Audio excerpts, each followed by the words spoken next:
My name is Sade, and I am a second-generation born citizen. I was born in Inglewood, California, but I was raised in Baytown, Texas, which is a small town right outside of Houston. My mother is from Ghana, born and raised, and my dad is from Trinidad, also born and raised. Growing up, I always felt like I had to fit into different multiple roles, and as I grew older, I realized that it wasn't just me, it was also a lot of different individuals who are second-generation born citizens as well. I started this docu-series just to showcase the different lives of second-generation born citizens. I wanted to start a conversation about what it means to be American. As I worked on this project, I realized a lot of the experiences that I faced growing up was also shared by a lot of my peers as well. Immigration and immigration policies don't just impact immigrants themselves. When people come to the United States, a lot of different things happen. They start families, they start careers, they start a new life. And so us, their children, we are an extension of not only their culture, but we're something new. We're an extension of the American culture.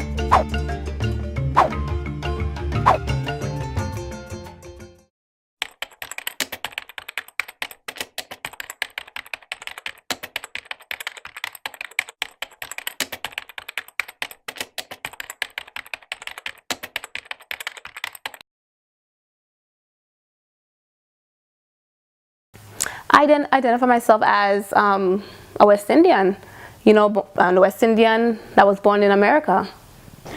I identify myself as a Vietnamese American. I identify myself as a Saint Lucian American. I'm American because I grew up here, but I'm also not because of my parents.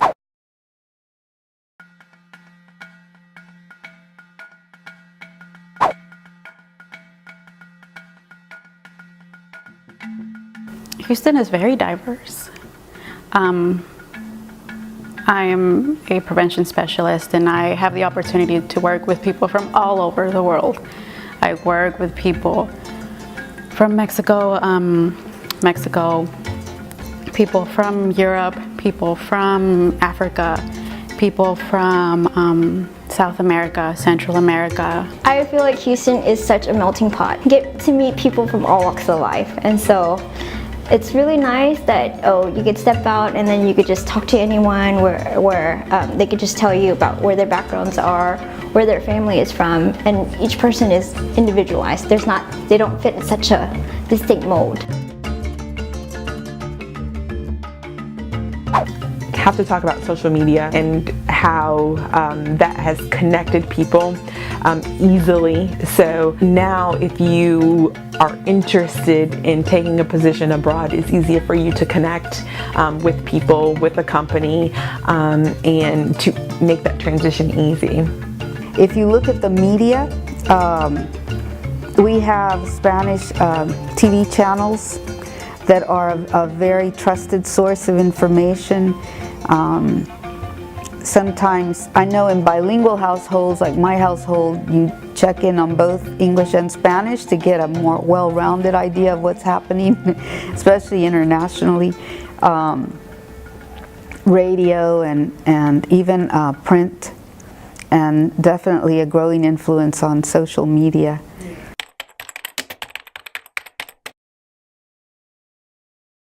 It's very difficult sometimes to really feel that diversity because most people stay in their own kind of cultural enclave, right? So we drive through town and most of us live in communities where people look just like us, speak the language that we speak, have the religion that we have, and we very rarely venture beyond that. Working in the school district, do you feel like what you see reflects that statement?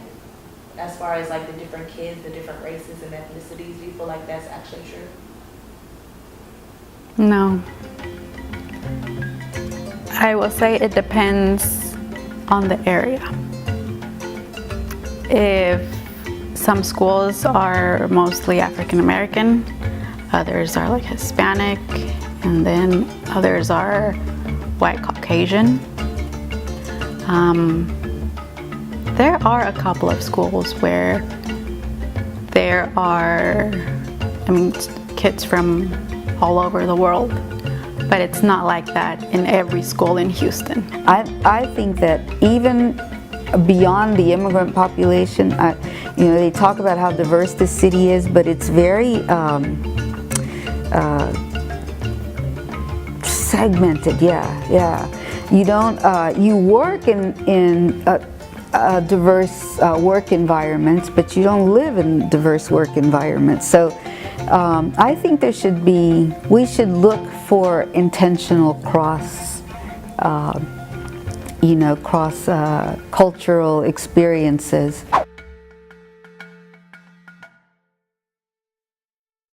Part of our national story in America is that we are a country, and we are a country of immigrants, right? Everyone was an immigrant, right? Which we know is not a complete story. When we ask, who are we as Americans,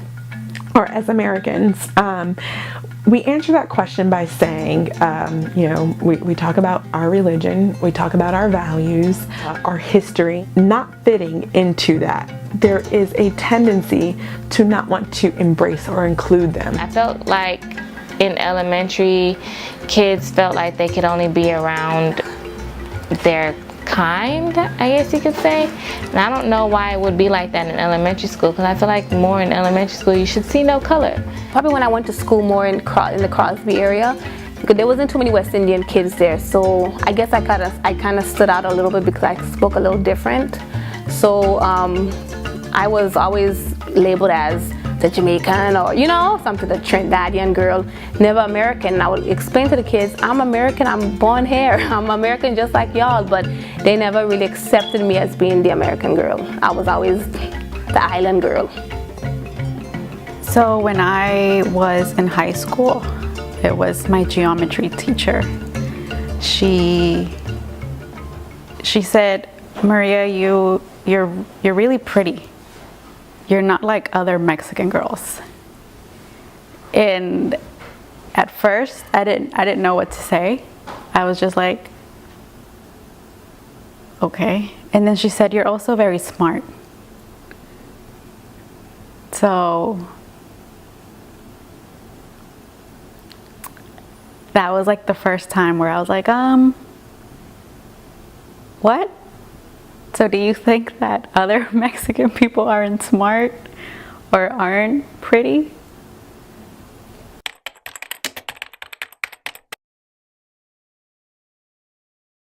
I always think whether or not you're bilingual, we are all the Latino population, and many of the others, as you say, the immigrant populations and second generation, we are definitely bicultural. We know how to live in our in-home culture. We learn that from our parents, but we know how to live in the greater culture too. We have to. It's how we survive. Kind of have to switch it up during the workplace. I work in corporate America, so you kind of have to, tone it down. And it's so funny because I go there and, I speak as proper as I possibly can, and they still have to stop me. Where you from? I'm like, what do you mean where I'm from? I'm from here, you said something, I got the accent. I'm like, Lord. So, but I do try my best, to try to, I ain't gonna say cover it up, but just kind of talk a little proper, because when I'm at home, I talk one way. At work, I talk another way. With my friends, I talk one way, so, yeah, you have to kind of change it up just to adapt to people. I had to assimilate to this culture where my parents, they did, but not like I did, like not the same level. I felt like I did have to fit into multiple roles, but I didn't try hard enough to fit into those roles. I was just kind of, I am what I am. Either you're gonna like it or you're not gonna like it.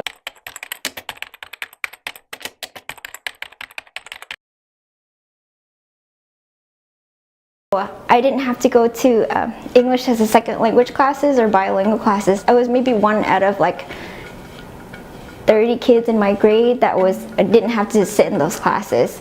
And then all the other students were all together, and I was just like, I was always wondering why I was kind of like by myself, kind of, and not with the other group peers. Because I mean, you can tell like, oh, why are they speaking Vietnamese to them but not to me, you know, type of thing. Because I feel like a lot of times I'm a lot more Americanized than than I am Vietnamese wise, but I mean, I still try to speak as much Vietnamese as I can, even though I feel as I grow older, it's a little bit harder for me. And being, you know, half West Indian, half American, you know, there is a flip side to that, you know, of course, because like you said, I mean, the American people don't accept you. You know, you're not good enough to be American. And then, believe it or not, the West Indian side, they don't accept you either, because they always have to remind you, oh, you're American, you know? And, you know, it's a little hard because then it kind of put us like, you know, we in the middle, so where do we go? Where do we fit in? You know, so you kind of have to find yourself having to try to, I mean, I'm not going to say try to be fake, but it's like, you sometimes say it's a little, you know, it's a little uncomfortable.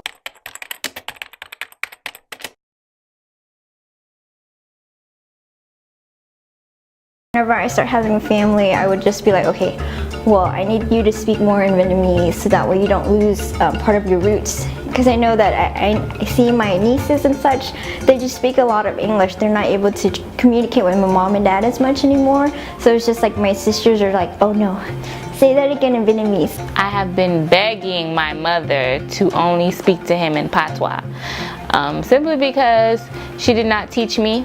I am married to someone of a different ethnicity. My husband's Indian. I mean, my husband and I, we've talked about this, and we both are going to teach our kids about our cultures. And I mean, you know, I'm going to talk to them in Spanish. He's going to talk to them in Hindi. We'll talk to them in English. So they're going to be like trilingual little brown kids that Trump doesn't want.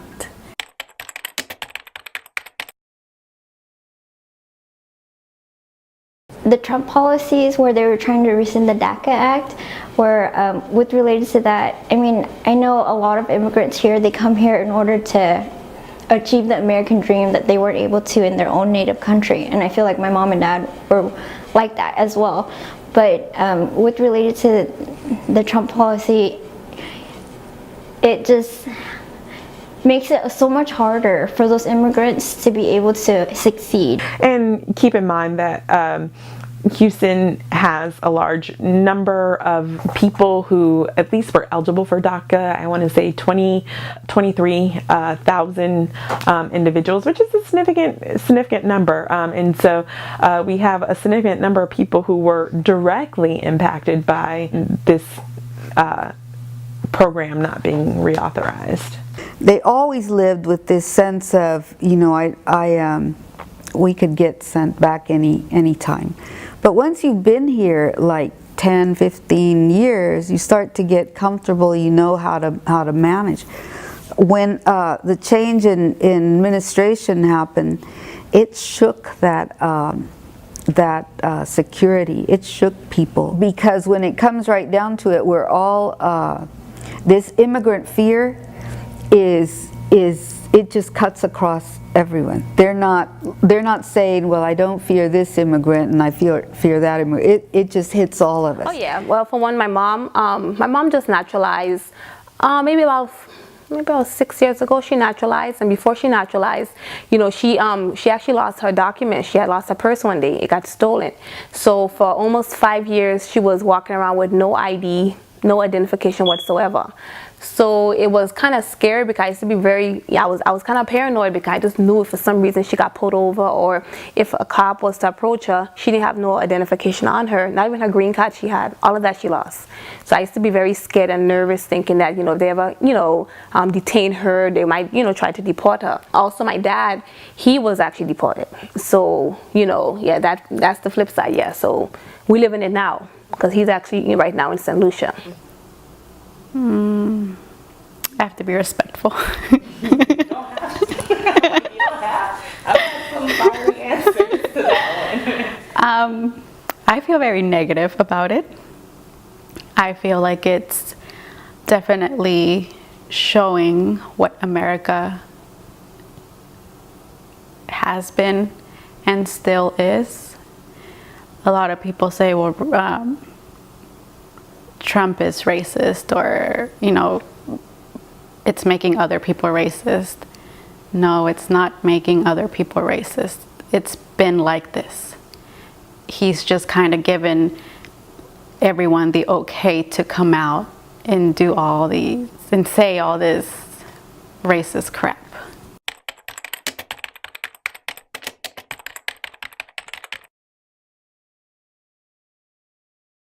One of the challenges with talking about immigration is we know that there is a wide variety of different circumstances, different groups, right, and different outcomes when it comes to immigrants, right? And so it's difficult to say what the second generation, what their outcomes are, what they contribute, or what difficulties or challenges they have, because when we isolate by group, right, they have very different stories sometimes. About being St. Lucian. I love it. I love everything about it. I love the culture. I like the fact that I'm just not an American, or it's just, I feel like I'm cultured. I'm proud to be Mexican. I love being Mexican. So, how do you feel about your ethnicity? I'm really proud of it. I feel like that sets me different from a lot of different people out there. I would say that my mom and dad had instilled in me a lot of their cultural beliefs and traditions, and I'm really proud of being an American with Vietnamese roots. How do you feel about being West Indian? I love it. I love it. To me, that's the best part of me, you know. I feel like it's an honor to be a West Indian, you know. West Indian American too, because, you know, you get a taste of both worlds. You know, being a second generation immigrant, I have always thought that we bring great value. My mother has always said to us, and said to us from the time we were little, not to forget our first language, that was Spanish, never to forget where we came from, and she always said, valen por dos, you are worth two people.